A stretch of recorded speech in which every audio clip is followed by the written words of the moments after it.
Hello everyone, my name is Muskan Siyan and आप सबका बहुत स्वागत है मेरे इस यूट्यूब चैनल पे।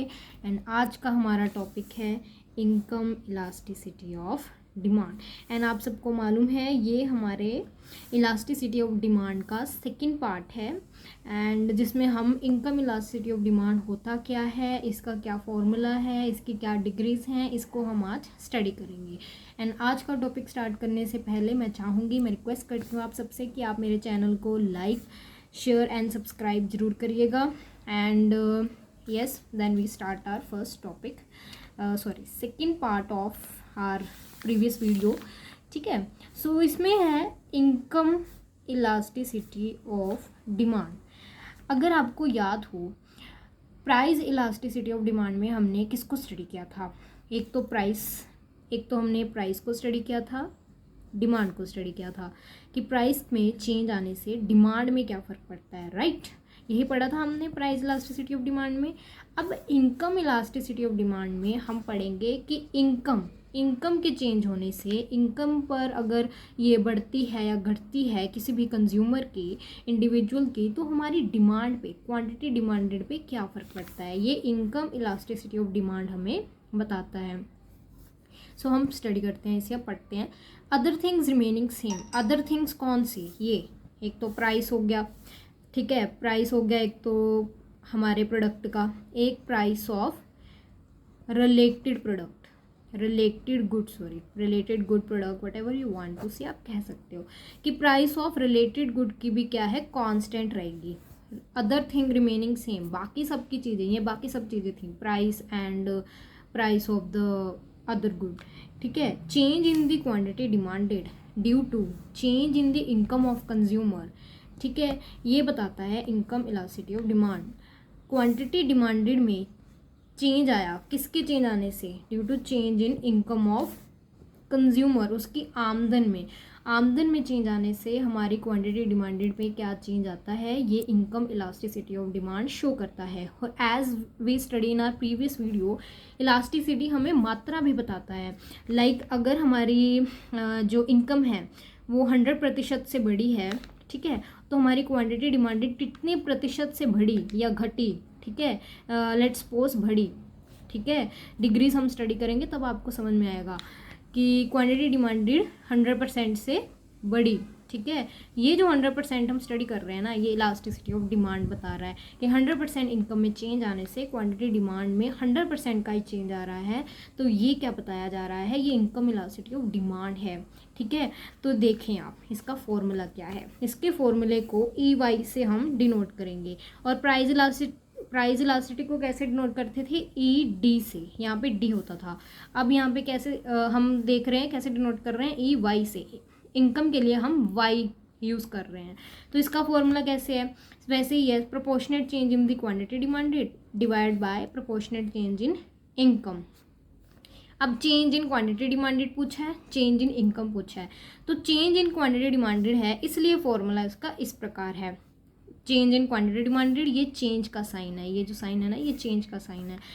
Change in quantity demanded over the असली क्वांटिटी जो असल में है, एंड ओवर इनकम भी ऐसे ही है, change in the income, change in the income over the असली इनकम, ठीक है। कितना है? इनिशियल, ये इनिशियल भी बोल सकते हैं इसे, ये फॉर्मूला है इनिशियल इनकम, ठीक है।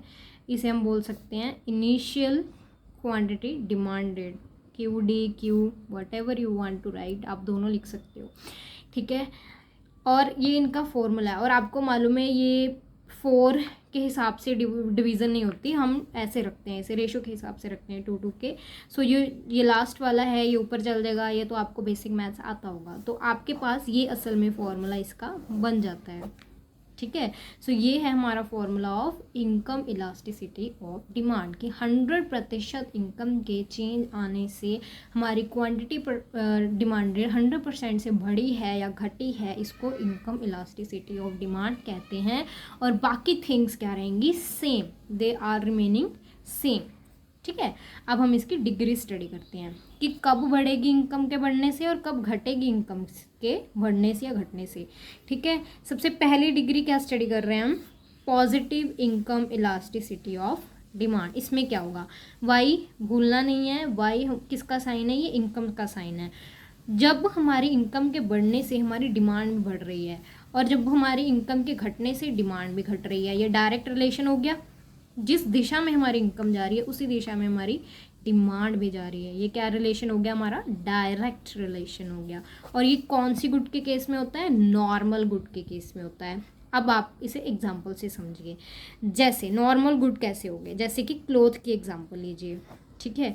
आज मेरी इनकम ठीक है 1000 रुपये है, ठीक है। तो मैं इससे मेरी जो क्लोथ की क्वांटिटी डिमांडेड है मेरी, वो आज 1 यूनिट है, ठीक है।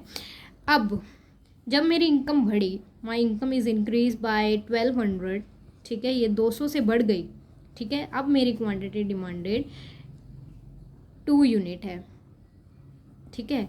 इसे कहते हैं positive income elasticity of demand. जब मेरी इनकम बढ़ी तो मैंने अपनी क्वांटिटी डिमांडेड भी जो है वो बढ़ा दी, ठीक है। जब वो 200 से बढ़ी तो मैंने अपनी क्वांटिटी डिमांडेड 1 यूनिट से क्या कर ली, इंक्रीज कर ली, बढ़ा ली। ये किस केस में होता है, ये नॉर्मल गुड के केस में होता है। ये भी आपने याद रखना है, ठीक है। नॉर्मल गुड कौन सी होती हैं, जिनकी इनकम के बढ़ने से जिनकी डिमांड जो है वो बढ़ती है, जैसे कि क्लोथ हो गया, ठीक है, हमारे होम अप्लायंस हो गए, ठीक है। जब हमारी इनकम इंक्रीज़ होती है हम इनकी जो ख़रीदारी है वो भी ज़्यादा करते हैं। अगर हम इसे ग्राफिकली समझें कि इनकम के इंक्रीज़ होने से हमारी क्वांटिटी डिमांडेड भी इंक्रीज़ हुई है, ठीक है। आई होप आपको समझ में आ रहा होगा।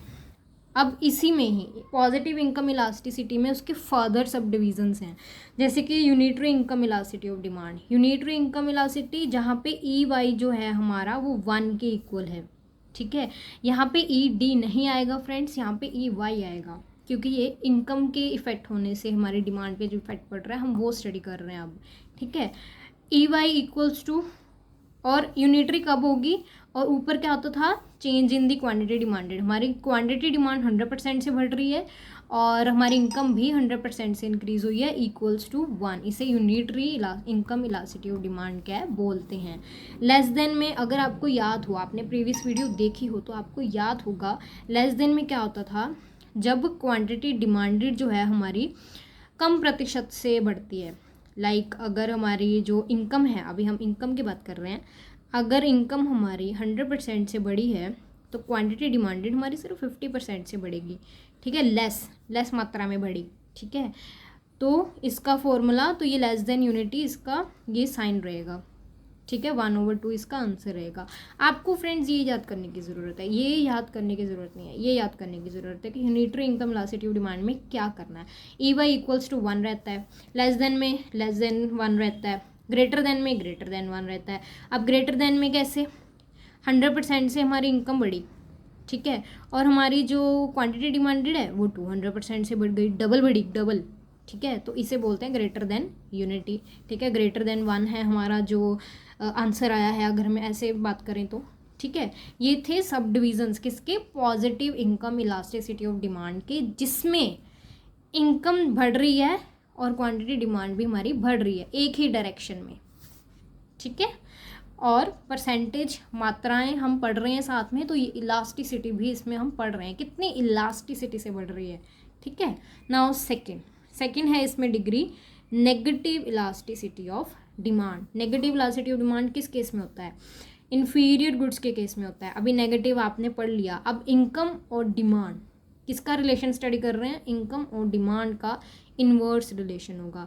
मतलब अगर इनकम हमारी बढ़ रही है तो डिमांड हमारी घटेगी, अगर इनकम हमारी घट रही है तो डिमांड हमारी बढ़ेगी, ठीक है। ये कैसे, अब इन्फीरियर गुड्स कौन से होते हैं, लाइक इन यूएस वहाँ पे जो जंक फूड है ना, जंक फूड को इन्फीरियर गुड मानते हैं, ठीक है। मतलब अच्छा नहीं मानते, इन्फीरियर नाम से पता लग रहा है अच्छा नहीं मान रहे, ठीक है। और इन इंडिया या in developing nation junk food को नॉर्मल गुड मानते हैं, ठीक है।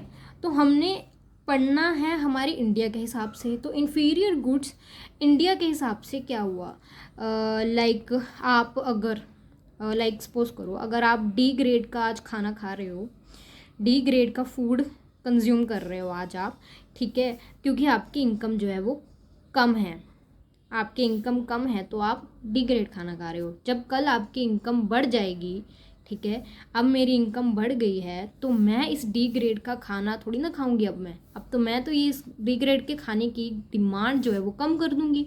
ऑब्वियस सी बात है, मेरे पास अब ज़्यादा पैसे आ गए, अब मैं रिच हो गई हूँ, अब मैं ये डी ग्रेड का खाना खाना पसंद नहीं करूँगी, अब मैं ए ग्रेड का खाना खाना पसंद करूँगी। राइट, यही होता है इन्फीरियर गुड्स, कि जब हमारी इनकम इंक्रीज़ हो जाती है हम ऐसे गुड्स की जो क्वांटिटी डिमांडेड है ना वो घटा देते हैं। ठीक है, हमारी इनकम जब इंक्रीज़ हुई तब हमने अपनी क्वांटिटी डिमांडेड जो है वो घटा दी, पीछे को आ रही है इसकी डिमांड अब। ठीक है, आई होप आपको समझ में आ रहा होगा। अब third, zero income elasticity of demand, सबसे आसान, जिसमें ई वाई जो रहता है हमारा वो ज़ीरो के इक्वल रहता है। ठीक है, जिसमें इनकम के इंक्रीज़ होने से हमारी इसमें क्वांटिटी डिमांडेड में कोई फ़र्क नहीं पड़ रहा। देखो, इसके आगे भी बढ़ जाएगा, इसके आगे भी इनकम हमारी और बढ़ जाएगी, पर क्वांटिटी डिमांडेड हमारी सेम ही रहेगी। ऑब्वियस ही बात है, ये नेसेसरीज गुड्स में होता है। कौन सी गुड्स में? नेसेसरीज गुड्स आपको मैंने बताया था, फूड, शेल्टर, क्लोथ। ठीक है, ऐसे ऐसे गुड्स जो होती हैं वो नेसेसिटी गुड्स होती हैं।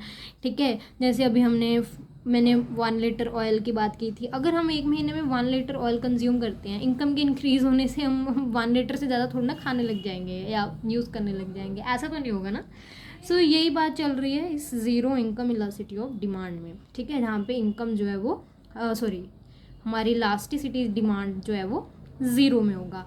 आई होप आपको ये कंसेप्ट समझ में आया होगा। अगर कुछ नहीं समझ में आया तो आप मुझे कमेंट बॉक्स में ज़रूर पूछिएगा। तो आज हमने इनकम इलास्टिसिटी ऑफ डिमांड की डिग्रीज कवर की हैं, इनकम इलास्टिसिटी ऑफ डिमांड होता क्या है, ये स्टडी किया है। And thank you so much. And मेरे चैनल को आप प्लीज़, मेरी ये रिक्वेस्ट है, हम्बल रिक्वेस्ट है, इसे लाइक, शेयर एंड सब्सक्राइब ज़रूर करिएगा। धन्यवाद।